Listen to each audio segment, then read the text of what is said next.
এখন আসলে আমরা একটু ভিন্ন ধরনের মানুষ হয়ে গেছে। কেমন ভিন্ন ধরনের মানুষ?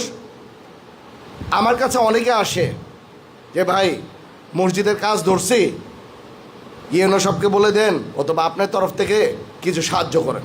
কিন্তু আজ পর্যন্ত একটা লোক আসে নাই যে ভাই ইমাম সাহেবের বেতনটা বাড়ানো লাগবে, যে 5,000 টাকা বাড়ানোর জন্য আপনার পকেটের থেকে আপনার দরকার বললে টাকা দিয়েন, এই কথার জন্য কিন্তু কেউ আসে না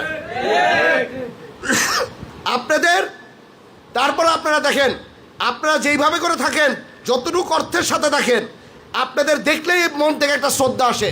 আপনাদের কাপড় থাকে পরিষ্কার, আপনাদের মনও থাকে পরিষ্কার।